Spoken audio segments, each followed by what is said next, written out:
Bismillahirrahmanirrahim. Alhamdulillahirabbil alamin. Asyhadu an la ilaha illallah wahdahu la syarikalah wa asyhadu anna Muhammadan abduhu wa rasuluh. Allahumma salli wa sallim mubarik ala Muhammad wa ala ali Muhammad. Kama sallaita ala Ibrahim wa ala ali Ibrahim innaka Hamidum Majid. Wa barik ala Muhammad wa ala ali Muhammad kama barakta ala Ibrahim wa ala ali Ibrahim innaka Hamidum Majid. Subhanakallahumma la ilma lana illa ma 'allamtana fa'allimna ma yanfa'una wanfa'na bima 'allamtana wa zidna 'ilma. Allahumma rabbi shrah li sadri wa yassir li amri wahlul 'uqdatam min lisani yafqahu qawli. Amin ya rabbal alamin. Bapak-bapak, ibu-ibu rahimani wa rahimakumullah. Alhamdulillah, pada malam hari ini kita bisa berkumpul di tempat yang merupakan tempat yang paling disukai oleh Allah, yaitu masjid, dalam rangka untuk mempelajari salah satu masalah dari masalah-masalah agama Islam. Dan ini menunjukkan bahwasanya kita berada di dalam fi sabilillah. Karena sebagaimana sabda Nabi SAW yang diriwayatkan oleh Al-Imam At-Tirmidzi, dan hadis ini derajatnya hasan matanya, bahwasanya beliau mengatakan man kharaja, barang siapa yang keluar dari rumahnya fi talabil ilm, untuk mencari ilmu, maka fahuwa fi sabilillah, maka dia berada di jalan Allah Subhanahu wa taala. Maka kita bersyukur kepada Allah karena kita sekarang dalam kondisi fi sabilillah. Nah, kemudian adapun materi yang akan saya sampaikan pada malam hari ini cukup berat menurut saya, karena kita bicara tentang masalah yang cukup pelik di kalangan umat manusia. Dan saya beri judul pada malam hari ini dengan Asy-Syiah Al-Ithna Asyariyah, Firqatun Dhallah Mubtadi'ah fil Islam. Artinya Syiah Ithna Asyariyah. Ithna Asyariyah itu artinya 12, karena mereka menganggap mempunyai 12 imam. Itu merupakan firqah, sebuah firqah atau pecahan atau sempalan dhallah yang sesat, mubtadi'ah yang merupakan ahli bid'ah fil Islam, di dalam tubuh umat Islam ini. Jadi kita harus mengakui bahwasanya di tubuh kita umat Islam itu ada orang-orang yang menyempal. Mereka memang melakukan sebagaimana yang kita lakukan, akan tapi mereka menyempal dalam agama Islam ini karena mereka melakukan perkara yang bid'ah. Nah, di sini saya memberikan judul seperti ini, berarti kita di sini hanya membahas satu masalah saja dari banyak masalah orang-orang Syiah. Karena masalah Syiah ini kalau kita bahas secara total, maka kita tidak cukup hanya satu kali pertemuan. Di Solo saja saya sudah menyampaikan masalah Syiah itu perlu 5 kali pertemuan, ya. Itu karena membahas banyak hal. Tapi di sini kita akan membahas satu hal saja, yaitu tentang Syiah yang disebut sebagai Syiah Ithna Asyariyah. Karena Syiah itu bermacam-macam, ada 80-an firqah atau lebih, ya. Maka yang kita bahas di sini hanya satu firqah saja atau satu kelompok saja yang disebut sebagai Ithna Asyariyah. Boleh juga disebut dengan Ja'fariyah, boleh juga disebut dengan Imamiyah. Maka nanti untuk selanjutnya saya akan menyingkat kalimatnya menjadi Syiah Imamiyah supaya lebih gampang untuk dipaham, ya. Karena Ithna Asyariyah ini agak lama mengucapkannya, ya. Dan Ja'fariyah yang dinisbatkan kepada Imam Ja'far, padahal Imam Ja'far ini termasuk Ahlus Sunnah. Maka lebih tepat kalau kita sebut sebagai Syiah Imamiyah. Kajian saya ini bisa didengarkan di Radio Suara Front 88,5 FM, karena kajian saya biasanya setelah selesai kajian seperti ini kemudian dimasukkan di radio, ya, kemudian disiar ulangkan di sana, maka bisa didengar di sana. Demikian juga kajian-kajian saya di tempat lain, baik yang ada di Solo maupun di Klaten maupun di tempat-tempat lainnya, itu bisa didengarkan di radio ini. Tapi sebagai muqaddimah, saya ingin menyampaikan 2 hal saja. Yang pertama adalah kalimatnya atau nasihatnya Al-Imam Ibnul Mubarak. Ini sebelum kita masuk materi, ya. Ibnul Mubarak mengatakan al-ilmu din, ilmu itu adalah agama. Fangduru amman ta'khuduna dinakum, maka kalian harus memperhatikan dari siapa mengambil agama kalian. Jadi jangan kepada semua orang kita ngambil ilmu. Kepada orang Syiah jangan ngambil ilmu, ya. Karena mereka adalah orang-orang ahli bid'ah, sehingga kita tidak boleh untuk mengambil ilmu dari mereka. Apa dalilnya bahwasanya kita tidak boleh mengambil ilmu dari orang-orang ahli bid'ah? Dalilnya, nah ini masalah yang kedua yang ingin saya sampaikan. Nabi mengatakan inna min asyrafis sa'ah, sesungguhnya termasuk tanda-tanda kiamat, ayyul tamasal ilm, bahwasanya ilmu agama ini dicari indal asaghir, dari orang-orang yang kecil. Orang kecil yang dimaksud dalam hadis ini bukan orang yang kecil badannya seperti saya. Bukan orang yang kecil usianya seperti saya, karena saya masih muda juga. Bukan orang yang kecil bentuk tubuhnya, bukan. Akan tapi yang dimaksud di sini menurut para ulama adalah ahlul bid'ah. Orang-orang yang memiliki kebid'ahan. Sehingga ahlul bid'ah ini dianggap sebagai asagir, sebagai orang-orang yang kecil. Kenapa? Karena mereka itu kecil ilmunya. Mungkin cerdas otaknya, tapi kecil ilmunya dalam masalah agama karena melakukan amalan bid'ah. Sehingga termasuk Mu'tazilah itu termasuk asagir, kita jangan belajar dari mereka. Orang-orang Syiah termasuk asagir, kita jangan belajar dari mereka. Termasuk juga ya segala kelompok sesat yang lainnya, itu kita tidak boleh mengambil ilmu dari mereka. Karena mengambil ilmu dari mereka itu sama dengan tanda kiamat. Maka jangan mempercepat kiamat. Hadis ini diriwayatkan oleh Tabarani dan hadis ini derajatnya sahih. Nah, materi yang saya sampaikan ini telah saya simpulkan dari banyak kitab. Artinya sebelum saya menyampaikan materi ini, saya sudah membaca beberapa rujukan. Ada kitab Fathul Bari Ibnu Hajar, ada kitab Mizanul I'tidal, ada kitab Minhajus Sunnah, ini yang paling terkenal yang bicara masalah Syiah, karena ini 4 jilid tebalnya. Ada kitab Mauqif Ahli Sunnah wa Syiah, ada kitab At-Tashayyuh, ada kitab Ila Ikhwanina Syiah, kepada saudara-saudara kami dari kalangan Syiah, karyanya Dr. Umar Kamil dari Saudi. Ada kitab Nikahul Mut'ah, ini karya guru saya, yaitu Syekh Utsman Al-Khamis dari Kuwait. Kemudian ada Ma'asyiyah Itsna Asyariyah, ini juga karya guru saya, Syekh Nasir Al-Kifari dari Saudi. Ada kitab Mulakhas Kitab Al-Kifari, ini karya guru saya dari Saudi, namanya Syekh Dawud Al-Mahi. Kemudian ada kitab Mudzakkirah Hubbi Ahlil Bait, ini juga karya guru saya, Syekh Abdullah Al-Minkabi dari Saudi juga. Dan juga kitab-kitab yang lainnya, tidak saya sebutkan satu persatu di sini. Nah, ini sekedar ringkasan saja dari apa yang setelah saya baca dari kitab-kitab tersebut. Nah, sebenarnya ingin menyampaikan bahwasanya saya sebenarnya kalau disuruh membicarakan masalah Syiah, saya mengaku saya bukan pakarnya.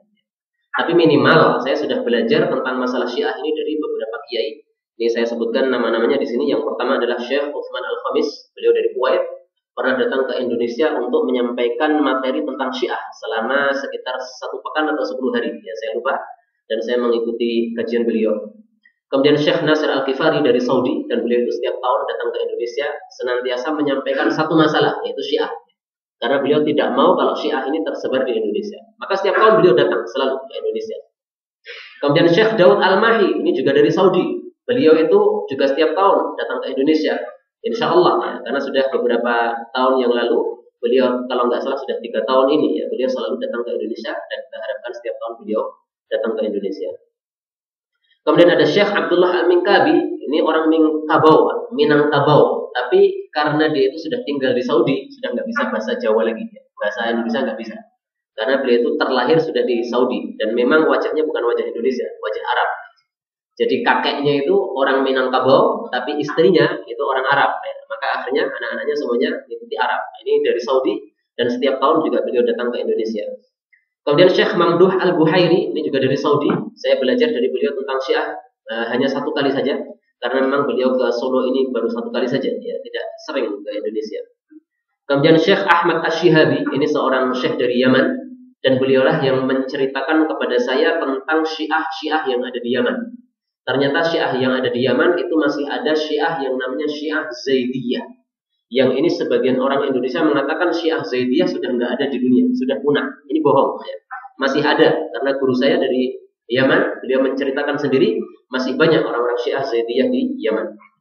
Kemudian yang terakhir adalah guru saya, Ustadz Farid Ahmad Ubbah, ini orang Indonesia, dan beliau adalah pakar Syiah yang sangat terkenal. Beliau tinggal di Bekasi, ya. Dan saya sudah tinggal di pesantren beliau sekitar 1 pekan juga untuk mengambil ilmu dari sana. Nah, minimal saya sudah mengambil dari 7 kiai ini, maka saya beranikan diri untuk menyampaikan masalah Syiah. Sebelumnya ketika saya diminta selalu menolak, saya mengatakan saya bukan pakar Syiah, mohon cari yang lain saja. Tapi karena diminta terus, akhirnya ya saya tak serat istiqomah dulu. Kemudian setelah salat istikharah mempelajari banyak kitab dan mengandalkan apa yang sudah saya pelajari dari 7 masyayikh tadi, maka saya sampaikan, termasuk yang saya sampaikan di sini. Ini adalah foto-foto mereka ya, dari paling atas ini Syekh Uthman Al-Khamis, ini dari Kuwait, dan beliau adalah guru yang paling mempengaruhi saya dalam masalah Syiah ini. Karena beliau sangat menguasai permasalahan ini, karena bertahun-tahun lamanya beliau itu memperdalam masalah Syiah, karena memang beliau itu mewakafkan waktunya untuk memperdalam masalah Syiah supaya bisa menolak kesesatan-kesesatan Syiah. Bahkan beliau itu sering mengadakan diskusi-diskusi secara langsung dengan orang-orang Syiah secara langsung ya. Disiarkan di televisi-televisi Arab Saudi atau di tempat-tempat yang lain. Nah, kemudian ini adalah Syekh Dawud Al-Mahi yang beliau dari Yaman tapi tinggal di Saudi. Ini Dr. Mamduh Al-Buhairi, ini bersama Ustaz Mu'in dan yang lain-lain. Kemudian di sini adalah Ustaz Farid Ahmad Uqbah yang dari Jakarta tadi ya. Kalau ini adalah karya guru saya, Ushul Madhhab Syiah. Ini karyanya Syekh Nasir Al-Kifari. Saya cari foto beliau nggak ketemu, ya akhirnya saya tampilkan di sini foto kitabnya saja. Ya. Baik, kita mulai sekarang masuk materi. Ya. Bismillahirrahmanirrahim. Pertama yang kita bahas adalah Syiah. Apa itu Syiah? Karena kalau kita ingin membahas sesuatu, kita harus tahu dulu apa yang kita bahas. Kita membahas masalah sholat misalnya, didefinisikan dulu ya. Sholat itu apa? Maka kita definisikan dulu Syiah itu apa? Karena orang itu banyak yang bodoh di dunia ini, sehingga memberikan definisi Syiah semau-buing. Di Solo ada orang yang mengatakan siapa yang tidak mengkafirkan Bashar Assad berarti dia Syiah. Ini definisi orang bodoh. Ketahuan bodohnya dari ucapannya. Sehingga kalau ketemu orang-orang kayak gini saya nggak mau bicara. Udah saya diam aja, pergi aja. Karena ngomong dengan orang bodoh itu nggak akan nyambung. Pak. Imam Syafi'i mengatakan saya itu kalau debat sama orang selalu menang. Alhamdulillah. Kecuali satu, saya nggak bisa menang. Yaitu debat sama orang bodoh. Karena diajak ngomong nggak paham, ya akhirnya udah. Maka Imam Syafi'i nggak mau debat sama orang bodoh. Ini contoh orang bodoh, mendefinisikan orang Syiah yang tidak mau mengkafirkan Bashar Assad berarti Syiah. Nah, ini orang bodoh. Kita lihat bagaimana definisinya para ulama yang saya ambil dari kitab Mu'jam Lughatil Fuqaha halaman 268. Beliau mengatakan, fil asli humul ladzina syaya'u Ali ibn Abi Thalib. Asalnya yang disebut Syiah itu adalah orang-orang yang mereka itu cenderung kepada Ali bin Abi Thalib atau menokohkan Ali bin Abi Thalib. Dengan kata lain mereka itu lebih mendahulukan Ali bin Abi Thalib daripada Abu Bakar As-Siddiq. Kalau kita Ahlus Sunnah, kita meyakini setelah Nabi itu yang paling utama adalah Abu Bakar. Setelah Abu Bakar siapa? Umar. Setelah Umar siapa? Utsman. Baru kemudian Ali. Kenapa kita meyakini seperti itu? Karena para sahabat Nabi itu sejak Nabi masih hidup, mereka sudah pada bicara di antara mereka. Bicara yaitu orang yang paling utama setelah Nabi adalah Abu Bakar. Sepakat semuanya, nggak ada yang nggak setuju. Setelah itu adalah Umar, semuanya sepakat. Setelah itu adalah Utsman, semuanya sepakat. Tapi setelah Utsman mereka diam. Nah, nomor 4-nya siapa yang paling utama? Mereka tidak menentukan, alias berbeda pendapat. Ada yang mengatakan Ali lebih utama, ada yang mengatakan Abu Ubaidah Ibnu Jarrah lebih utama. Akan tapi 3 orang ini adalah yang disepakati oleh para sahabat sebagai orang yang paling utama. Nah, kalau para sahabat saja sudah menyepakati seperti itu, berarti kalau ada orang yang mengatakan Ali lebih utama daripada Abu Bakar, nah ini dia sesat. Maka orang Syiah itu adalah orang yang mengatakan Ali lebih utama daripada Abu Bakar. Ini Syiah masa kuno dulu, awal-awal munculnya Syiah.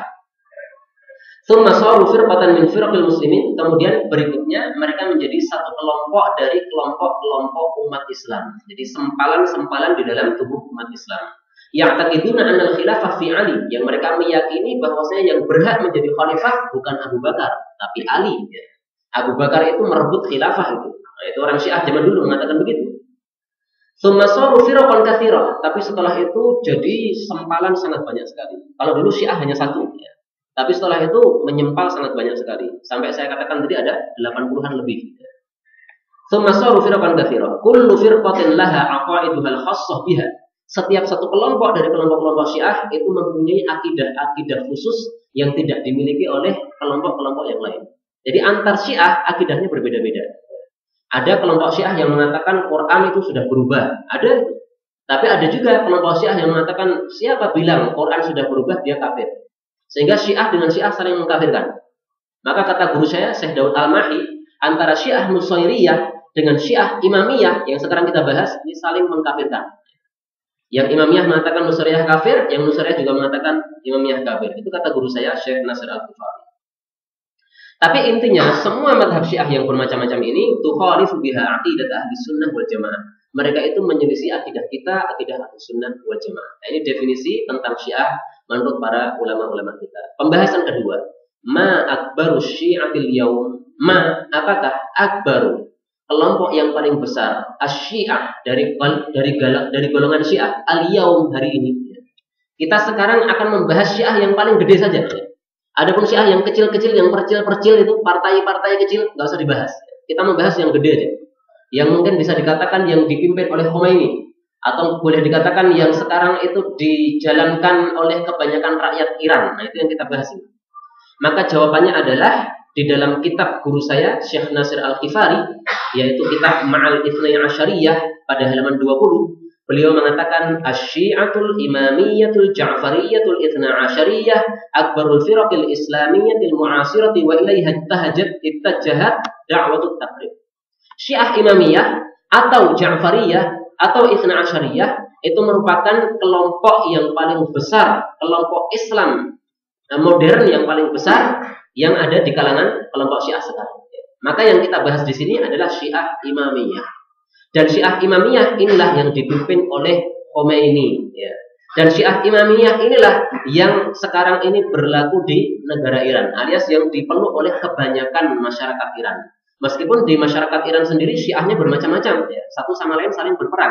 Cuma kita nggak pernah mendengar berita tentang peperangan itu. Tapi sudah disepakati itu bahwasanya ada peperangan di antara mereka sendiri. Ya anggaplah kalau zaman dulu di Indonesia itu perang antara, mohon maaf nih, saya sebutkan nggak ada masalah nih, antara NU dengan Muhammadiyah misalnya, ya kalau zaman dulu ya, kalau sekarang sudah nggak ada nih. Nah, ada pertentangan yang sangat dahsyat. Nah, demikian juga di Iran itu Syiahnya juga begitu. Maka setelah saya mempelajari tentang masalah Syiah Iran, kesimpulannya sebenarnya hanya satu. Tahsabuhum jami'an wa qulubuhum syatta. Kalian mengira bahwasanya Syiah itu satu kelompok, tapi ternyata mereka itu hatinya berbeda-beda, saling perang antar mereka sendiri. Mirip dengan orang-orang munafik. Baik, pembahasan ketiga, mal hukmu 'ala Syiah. Mal hukmu, bagaimana kita memberikan hukum atau memberikan vonis 'ala Syiah, terhadap Syiah. Ini masalah penting. Karena di Solo itu ada ya semacam gap antar umat Islam, padahal sama-sama ahli sunnahnya. Gara-gara apa? Berbeda menyikapi. Yang satu mengatakan semua Syiah kafir. Siapa yang tidak mengatakan semua Syiah kafir, berarti dia ikut Syiah. Tapi yang lain mengatakan bukan. Syiah itu bermacam-macam. Sehingga kalau memberikan hukum atau vonis kepada Syiah harus bermacam-macam juga. Kalau kita memberikan hukum kepada Syiah semuanya kafir, ini berarti hukum yang tidak adil. Karena seperti yang saya katakan tadi, ada Syiah yang mengatakan Quran sudah berubah. Nah, ini ulama sepakat, nggak ada yang berselisih bahwasanya mereka sudah kafir. Mengatakan pada jam ini Quran sudah berubah, ya dia kafirnya pada jam ini, langsung kafir, nggak usah nunggu besok. Ini sudah sepakat ulama, nggak ada yang berselisih. Tapi kalau ada orang Syiah yang meyakini Quran masih utuh dan bahwasanya kalau mengatakan Quran berubah itu kafir, nah kita tidak bisa mengkafirkan mereka. Ini adalah sikapnya para ulama-ulama kita. Maka kita perlu membahas masalah ini. Nah, gara-gara ada dua pendapat di Solo ini, nah sehingga ada semacam gap ya, antara dua kelompok ini. Yang satu yang mengatakan semua Syiah kafir, yang satu mengatakan milah-milah. Nah, mari kita lihat apakah para ulama-ulama kita itu mengatakan semua Syiah kafir, ataukah ulama-ulama kita mengatakan bahwasanya Syiah itu harus divonis dengan vonis yang berbeda-beda sesuai dengan kelompoknya. Kita akan menilai para pendapatnya para ulama. Karena kita bukan ulama, Pak. Kalau kita bukan ulama, kita harus merujuknya kepada ulama. Karena Allah mengatakan dalam Al-Quran, ya ayyuhalladzina amanu athi'ullaha wa athi'ur rasula wa ulil amri minkum. Taatlah kepada Allah, taatlah kepada Rasul, taatlah kepada ulil amri. Nah, ulil amri ini salah satu tafsirnya adalah ulama. Jadi kalau ada masalah yang pelik yang diperdapatkan orang, maka hendaklah kita kembalinya kepada ulama-ulama kita. Anggaplah ulama itu berselisih juga. Nah, maka kita lihat mana yang lebih banyak atau mana yang lebih mendekati kepada kebenaran. Anggaplah ada 100 ulama, yang 99 mengatakan ini hukumnya haram, tapi yang satu mengatakan ini hukumnya halal. Kita pilih yang satu atau 99? Jelas yang 99. Contohnya misalnya, hukum jabat tangan laki-laki dengan perempuan. Hampir semua ulama mengatakan haram. Masyayikh pada saat ini hampir semuanya mengatakan haram. Tapi ada seorang ulama dari Qatar mengatakan, oh jabat tangan dengan laki dengan perempuan itu nggak haram. Tapi memang ada syaratnya supaya nggak haram ya. Kalau dengan syahwat jelas haram ya. Kalau khawatir syahwat juga haram ya. Syahwat haram, khawatir syahwat juga haram. Tapi kalau nggak ada syahwatnya sama sekali, nah itu tidak haram. Itu menurut sebagian. Tapi saya lebih cenderung kepada mengharamkan semuanya. Baik ada syahwat maupun tidak. Tidak ada, itu semuanya hukumnya sama. Nah, kembali ke sini. Maka mari kita lihat.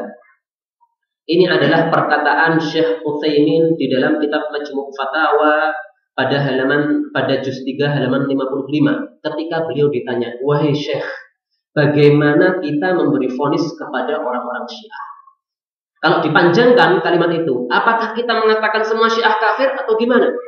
Maka beliau mengatakan asy-syi'atu firqun syatta. Syiah itu adalah beberapa firqah yang sangat banyak yang berbeda-beda. Ithnatani wa ishruna firqah. Disebutkanlah Imam Safarini itu ada 22 firqah. Tapi ini yang disebutkan oleh beliau ya. Tapi sebenarnya lebih banyak daripada itu. 22 ini yang beliau sebutkan saja. Wa ala hada, berdasarkan ini yakhtalifu al-hukmu fihim. Maka memberikan vonis kepada mereka itu juga harus berbeda-beda. Ini yang ngomong bukan saya tapi Syekh Utsaimin. Dan Syekh Utsaimin itu dianggap sebagai ulama Saudi nomor 1 di masa beliau. Ketika gurunya yaitu Syekh Ibnu Baz sudah wafat. Nah, kita yang bukan ulama, marilah kita merujuk kepada ulama-ulama kita. Ulama kita mengatakan bahwasanya memberikan vonis kepada Syiah itu adalah berbeda-beda sesuai dengan kelompoknya masing-masing. Nah, kita katakan sama dengan apa yang mereka katakan. Jangan gara-gara kita semangat benci kepada orang-orang ahli bid'ah, dan itu semangat yang baik, tapi jangan sampai menyebabkan kita tidak adil. Menyebabkan kita lepas dari kontrol. Kontrolnya apa? Ya, orang bodoh itu jangan ngomong. Kita kan orang bodoh Pak, kalau di hadapan para ulama. Sehingga kita diam saja. Ulama ngomong apa? Nah, itu yang kita ikuti. Baik, masalah berikutnya. Apakah asy-syi'atul imamiyah, Syiah Imamiyah yang dipimpin Khomeini, yang di Iran itu kufar? Apakah mereka orang-orang kafir? Nah, ini kita bahas. Dijawab oleh guru saya Syekh Nasir Al-Kifari pada halaman 10. Beliau mengatakan asy-syi'atul itsna asyariyatul laisu sawa'a. Syiah Imamiyah itu tidak sama. Maksudnya apa? Bermacam-macam juga. Jadi meskipun namanya Syiah Imamiyah, tapi ternyata Imamiyah itu berpecah-pecah juga, Pak. Anggaplah kalau misalnya di Indonesia itu ada istilah ahlu sunnah gitu. Nah, ahlu sunnah di Indonesia itu juga berbeda-beda. Ahlu sunnah yang mana dulu? Karena ada kelompok-kelompok yang berbeda-beda. Atau sekarang yang ngetren misalnya ada istilah salafi. Salafi yang mana dulu? Istilah salafi saja sudah terpecah-pecah beberapa macam. Jadi satu guru punya murid itu bisa bermacam-macam nanti. Apa namanya? Sendiri-sendiri pendiriannya. Maka beliau mengatakan Syiah Imamiyah itu tidak sama. Maksudnya tidak sama apa? Faminhumul ghulatul ladzina nara fi ma katabu al-kufra wa zandaq. Ada kelompok pertama nama kelompok Imamiyah yang ghulat. Ghulat itu yang melampaui batas. Yang kalau kita melihat tulisan-tulisan mereka jelas mereka orang kafir, mereka orang zindik. Zindik bisa dikatakan munafik. Kelompok yang kedua minhum man yamshudul i'tidal. Di antara mereka Syiah Imamiyah ada yang i'tidal. I'tidal itu yang pertengahan. Mu'tadil, yang tengah-tengah atau yang sedang-sedang. Nah, untuk yang sedang-sedang kita nggak bisa mengkafirkan. Wa yatasadda li ba'di haula'il ghulat. Bahkan yang tengah-tengah ini mereka itu memusuhi dan mendebat, dan mereka itu yatasadda, menghalangi sebagian kelompok-kelompok yang pertama yang melampaui batas tadi. Seperti yang saya ceritakan tadi. Kelompok yang ghulat mengatakan Quran sudah berubah. Kelompok yang mu'tadil mengatakan siapa mengatakan Quran berubah maka dia kafir. Padahal ini dua-duanya sama-sama imamiyahnya, sama-sama orang Irannya. Ya. Wa minhum man yajma'u bainal ghulu wal i'tidal. Kelompok yang ketiga itu yang mengumpulkan antara ghulu dan juga mengumpulkan dengan i'tidal. Jadi tengah-tengah antara keduanya. Dari kelompok yang ghulat dia ngambil, tapi dari kelompok yang mu'tadil juga dia ngambil. Nah, ini adalah kondisi Syiah Imamiyah pada masa sekarang ini, yang kita sekarang ini hidup ini, yaitu tahun 2014 ini. Karena buku ini dikarang oleh beliau Syekh Nasir Al-Kifari, dan beliau masih mencetak buku ini atau masih menyebarkan buku ini sampai sekarang ini. Beliau tidak meralat tulisan ini. Jadi tulisan ini masih berlaku untuk sampai saat ini juga. Syiah Imamiyah yang ada di Iran maupun di tempat yang lain itu bisa dikatakan terbagi 3. Masalah berikutnya, ma anwa'u syiah al-imamiyah. Ma anwa' apa saja macam-macam asyiatul imamiyah? Karena tadi dikatakan syiah imamiyah itu bermacam-macam. Macamnya apa saja?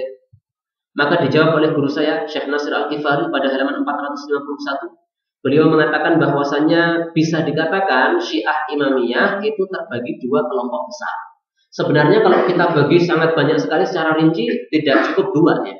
Tapi secara umum mereka itu yang paling gede kelompoknya itu ada dua. Yang pertama istilahnya silahkan ditulis ya. Namanya syiah imamiyah yang usuliyin. Yang kedua adalah syiah imamiyah yang ikhbariyin. Bedanya apa? Beliau mengatakan wahum ashabu ilmi usulil fikhi indal Ja'fariyah. Kalau yang usuliyin itu mereka orang-orang yang mau mempelajari mempelajari ilmu usul fikih. Nah, adapun ikhbariyah itu emoh dengan ilmu usul fikih. Kenapa? Karena ilmu usul fikih ini munculnya dari siapa, Pak? Yang mencetak atau yang menciptakan ilmu usul fikih siapa? Imam Syafi'i, ya. Nah, Imam Syafi'i ini kan bukan Syiah. Karena Imam Syafi'i bukan Syiah, sehingga Syiah ikhbariyah itu emoh sama ilmu usul fikih. Dianggap ilmu kotor, ilmu jelek ya. Ini ilmunya Ahlus Sunnah itu jangan diambil. Tapi kalau Syiah usuliyin, mereka mempelajari ilmu usul fikih. Wal ikhbariyun la ya'tamidun illa ala mutunil akhbar allati turwa an a'immatihim. Adapun Syiah ikhbariyin, mereka itu hanya menjadikan dalil mereka itu atau pedoman mereka itu adalah kabar-kabar atau hadis-hadis yang diriwayatkan dari imam-imam mereka. Jadi saya ringkaskan, kalau Syiah usuliyin itu mereka mau mempelajari ilmu usul fikih dan mereka itu tidak menerima semua riwayat yang ada dari imam-imam orang-orang Syiah. Tapi riwayat-riwayat yang ada itu diteliti dulu. Ada yang sahih, ada yang dhaif, ada yang hasan, ada yang wasaq. Kalau dia itu sahih, diterima. Tapi kalau itu dhaif, maka dilempar, dibuang. Contoh yang dhaif apa? Riwayat yang mengatakan bahwasanya Quran sudah berubah. Nah, ini riwayat yang dibuang oleh Syiah usuliyin. Mereka nggak mau terima. Itu riwayat itu nggak benar itu. Ya memang ada dalam kitab kami, ada itu dalam kitab Al-Kafi ada. Tapi itu riwayat yang tidak dipakai. Seperti misalnya kita mempunyai kitab Sunan Abu Dawud. Anggota lagi. Kitab Sunan Abu Dawud dari A sampai Z tidak semuanya kita pakai. Ada yang hadis palsunya, ada hadis dhaifnya, kita buang. Meskipun kitab Sunan Abu Dawud ini adalah kitabnya kita, kitabnya Ahlus Sunnah wal Jamaah. Tapi kita buang sebagian hadisnya, kenapa? Karena dhaifnya. Demikian juga Syiah usuliyin kayak begitu. Tapi kalau ikhbariyin, maka mereka pokoknya ini riwayat dari imam-imam kita terima. Ditelan begitu saja.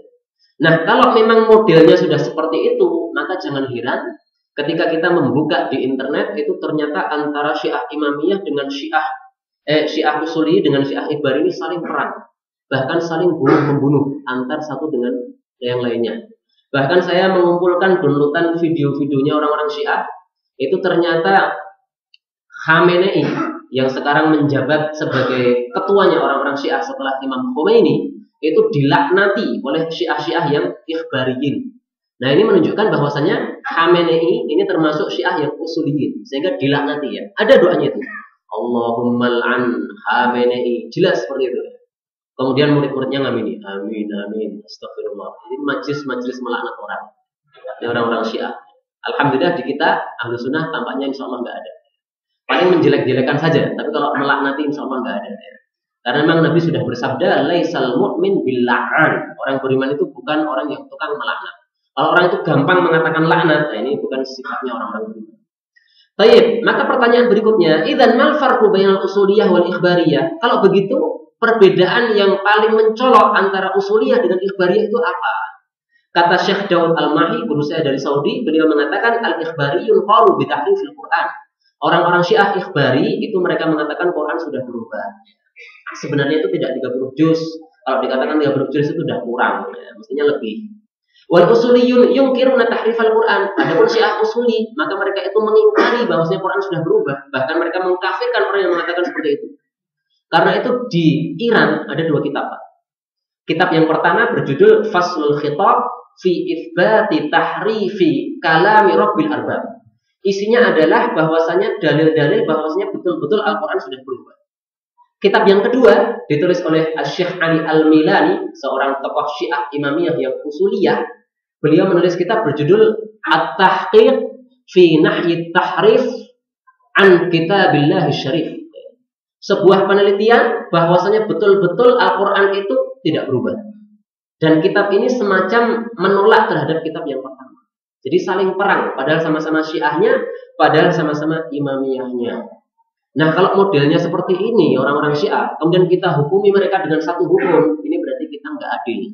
Berarti kita tidak seperti sikapnya para ulama-ulama kita, Syekh Utsaimin, Syekh Ibnu Baz, Syekh Albani, semuanya mengatakan bahwasanya Syiah itu hukumnya tidak boleh dihukumi satu, ya, tapi berbeda-beda. Baik, Dr. Al-Waili, seorang tokoh Syiah juga yang beliau sudah wafat.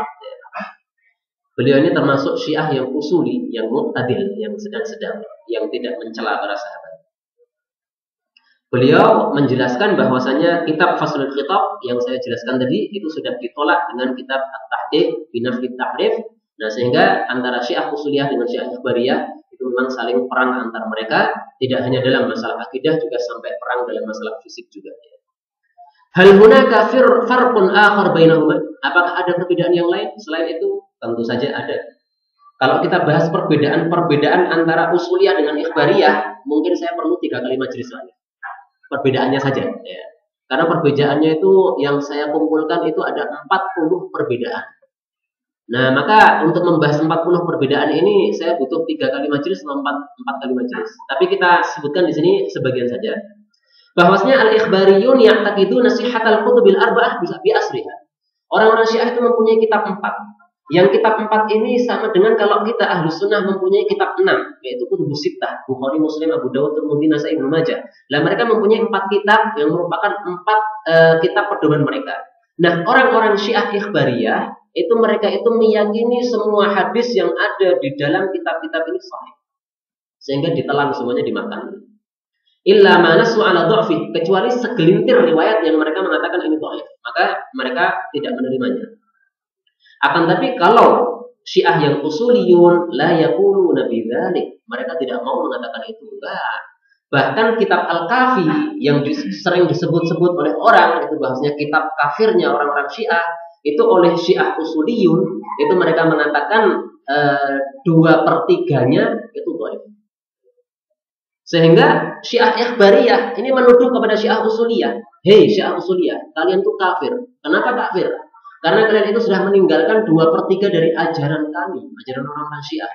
Jadi Syiah yang benar itu kami, Syiah yang ikhbariyah. Kalian tuh Syiah palsu, Syiah ranggena, ya, kalau dibahasakan kita.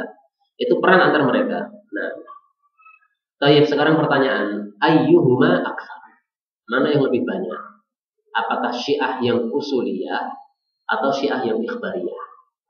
Kalau kita ditanya orang, Pak, ya, orang-orang Syiah itu kebanyakan mengatakan Quran berubah atau kebanyakan tidak mengatakan Quran berubah. Nah, dalam benak kita, selama kita mendengar berita-berita tentang Syiah, kita akan menjawab apa, Pak? Kebanyakan itu mengatakan Quran berubah atau tidak? Hah? Tidak, ya? Kalau saya sampaikan pertanyaan ini di majelis yang lain, mereka mengatakan, iya, kebanyakan mengatakan apa? Quran berubah. Saya tanya, kenapa antum mengatakan bahwasanya kebanyakan orang-orang Syiah mengatakan bahwasanya Quran berubah? Mereka mengatakan karena kami sering membaca, Ustaz, di tempelan-tempelan masjid, ya. Ada apa berita-berita tentang Syiah, ya, kita baca kekafiran-kekafiran mereka. Ya ini wajar. Kenapa? Karena yang nempel-nempel itu memang yang beranggapan bahwasanya Syiah itu semuanya kafir. Sehingga ditampilkan kekafiran-kekafiran Syiah, tapi tanpa memerinci sebagaimana diperinci oleh para ulama kita.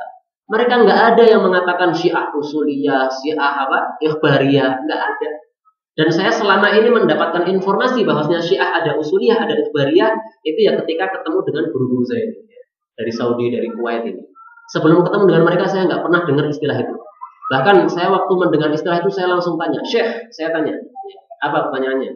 Apakah sekarang ini Syiah usuliyah masih ada? Beliau mengatakan ada. Maka saya nggak puas, saya tanyakan, siapa tokoh mereka kalau memang ada? Memang ada orang Syiah yang mengatakan Quran nggak berubah. Siapa tokoh mereka? Maka Syekh saya mengatakan, saya nggak tahu kalau tokohnya. Tapi yang jelas, usuliyah masih ada, ikhbariyah masih ada, semuanya ada di Iran, dan semuanya saling perang. Nah, sekarang pertanyaan ini kita jawab dengan jawabannya Syekh Nasir Al-Ghifari pada halaman 894. Beliau mengatakan, wal Ja'farul wal Ja'fariyatul Itsna Asyariyatu yanqasimuna ila usuliyyin wa humul kathratul ghalibah.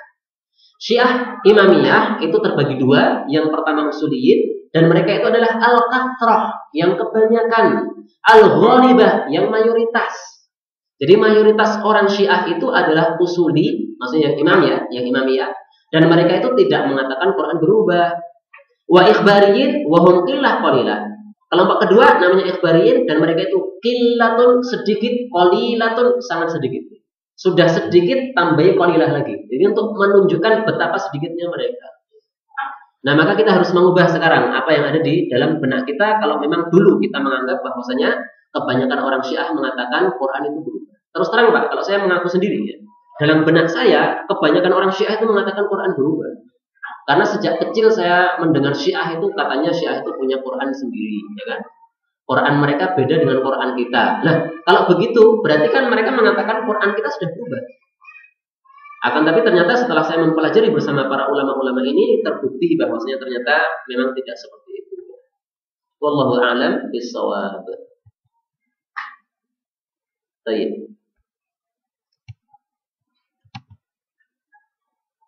Kita lanjutkan poin yang ke-9. Al-Khumaini usuli atau ikhbari. Khumaini itu Syiah yang usuli atau Syiah yang ikhbari. Kalau saya dulu ketika ditanya kayak begini, dalam benak saya langsung mengatakan Khumaini ikhbari. Khumaini itu mengatakan Quran berubah karena ikhbari. Tapi ternyata saya kaget begitu saya membuka kitabnya Syekh Nasir Al-Ghifari pada juz 1 halaman 115. Beliau mengatakan min syuyukhil akhbariyah Muhammad Husain Al-Kashif Ridha sahibu asli Syiah wa usulina. Termasuk Syiah Ikhbariyah, tokohnya itu adalah namanya Muhammad Husain Al-Kashif Ridha. Ini nama tokoh Syiah. Kathratul akhbariyin fi ba'dil jihad mithlul Bahrain. Syiah Ikhbariyah itu kebanyakannya di tempat-tempat seperti Bahrain dan yang lainnya. Min kibari syuyukh ta'ifah al-usuliyah alladziina yumaththiluna al-kathrah al-ghalibah.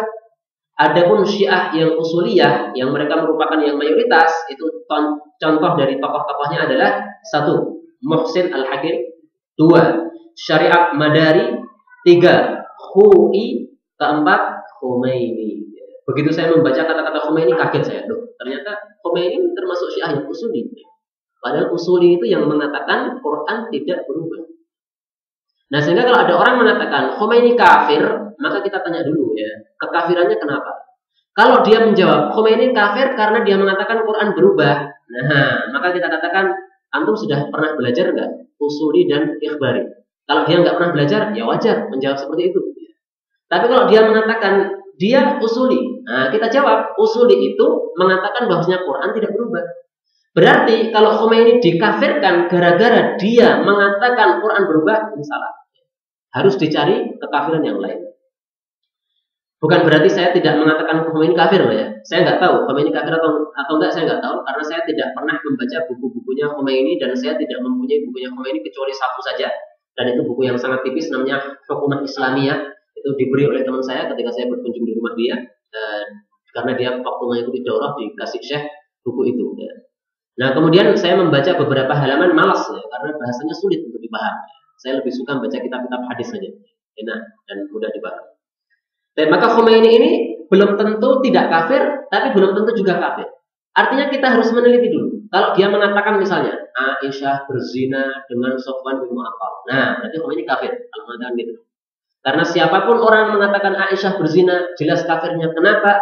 Karena Allah sudah menurunkan surat An-Nur, di mana dalam surat An-Nur itu semacam Allah menegaskan bahwasanya Aisyah tidak berzina. Al-khabithatu lil-khabithin, wal-khabithuna lil-khabithat, wat-thayyibatu lit-thayyibin. Orang-orang yang baik, perempuan-perempuan yang baik itu menjadi suaminya orang-orang yang baik. Artinya Aisyah ini orang baik. Kenapa? Karena dia itu suaminya adalah Rasulullah SAW. Kalau orang baik nggak mungkin berzina. Nah, dari ayat ini para ulama menegaskan berarti Aisyah itu tidak berzina. Sehingga siapapun orang mengatakan Aisyah berzina, nah dia sudah kafir. Tapi kalau Khomeini mengatakan Aisyah ini kurang ajar. Kenapa kurang ajar? Karena dia itu memerangi Imam Ali bin Abi Thalib. Nah, kita tidak mengatakan dia kafir, tapi dia fasik. Kenapa fasik? Aisyah adalah ibu kita. Allah mengatakan dalam Al-Quran, wa azwajuhu ummahatuhum. Istri-istri Nabi adalah ibu-ibu kaum muslimin. Masa mengatakan kepada ibunya kurang ajar? Ini berarti anak yang tidak patuh kepada orang tuanya. Ini anak yang durhaka.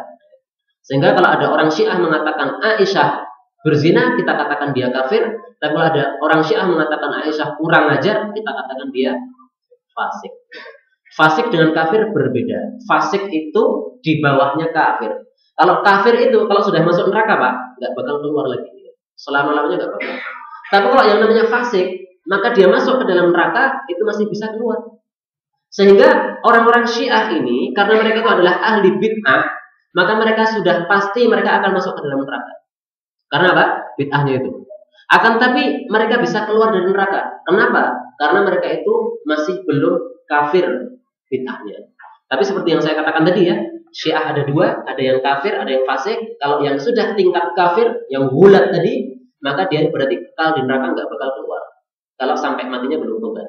Tapi kalau Syiah yang dia tidak gulat, tidak mengatakan perkataan-perkataan kekafiran, maka dia hanya nyemplung ke neraka beberapa saat, nanti bisa keluar lagi. Sama dengan hukumnya dengan para ahli bid'ah yang lain, Mu'tazilah, Khawarij, Qadariyah, kemudian ya banyak sekali ya, Jahmiyah dan juga kelompok-kelompok sesat yang lainnya, baik yang disebutkan oleh Nabi dalam hadis-hadisnya maupun yang tidak disebutkan. Qadariyah itu ada dalam hadis Nabi, hadisnya sahih. Khawarij itu ada dalam hadis Nabi, hadisnya sahih. Tapi kalau nama Mu'tazilah, Jahmiyah ini memang dalam hadis nggak ada, ya, karena itu muncul baru bid'ah-bid'ah. Tapi pembahasan berikutnya, kalau begitu mal qaidah, apa qaidah kita fil hukmi ala Syiah?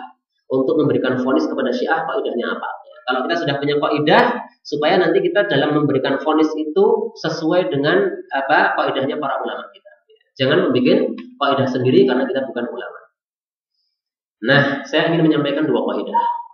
Kaidah yang pertama, ini saya dapatkan pertama kali saya dengarkan oleh telinga saya dari guru saya Ustaz Muin. Beliau mengatakan al-ghalib lahu hukmul kul wan nadir lahu hukmul adam. Ini beliau sampaikan ketika membahas sebuah permasalahan fikih, ya, bukan membahas Syiah.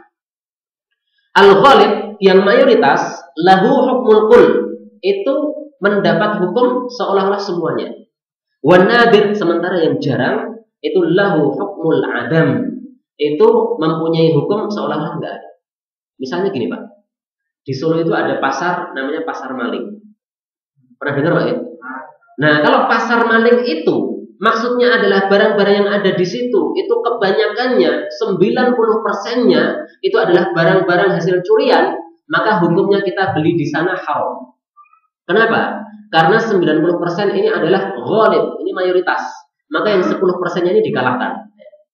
Tapi kalau sebaliknya, ternyata pasar maling itu hanya nama saja, dan ternyata barang-barang curian itu hanya 1% atau 10%, ya sangat sedikit, maka itu lahu hukmul adam, itu dihukumi seolah-olah nggak ada. Berarti kita beli ke pasar maling nggak apa-apa.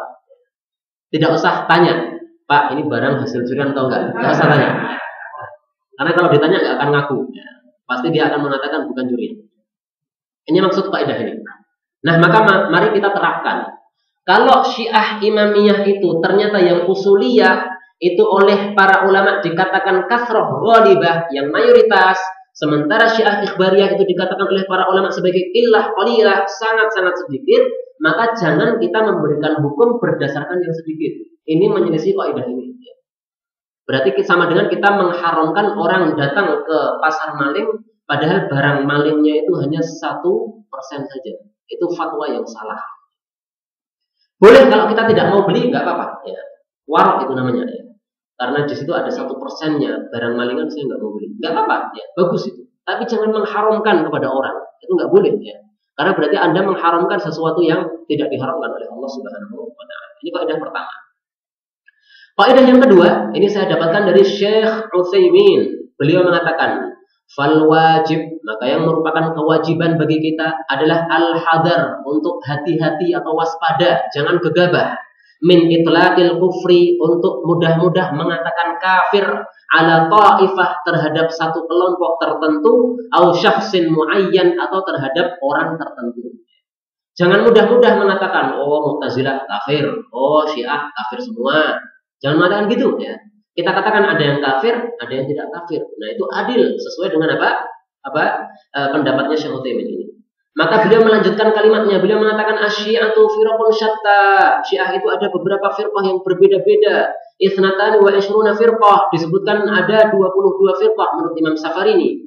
Wa 'ala hadza yakhtalifu al-hukmu fihim. Berdasarkan ini, maka kalau kita memvonis mereka itu yakhtalif, itu vonisnya harus berbeda-beda. Jangan memberikan satu vonis yang sama. Itu berarti kita tidak adil, dan ini sudah disampaikan oleh Syekh Utsaimin pada juz yang ketiga halaman 55 dari kitab Majmu' Fatawa. Pembahasan nomor 10. Ini adzan isya-nya jam berapa, Pak? Oh, isya dulu aja. Oke. Jadi kita cukupkan sampai di sini. Insya Allah nanti kita bahas nomor 10 dan seterusnya. Kalau nggak salah kita sampai nomor 15. Jadi masih ada 5 poin lagi yang harus saya bahas. Subhanallah wa rabbana bihamdihi asyhadu an la ilaha illa anta astaghfiruka wa atubu ilaik.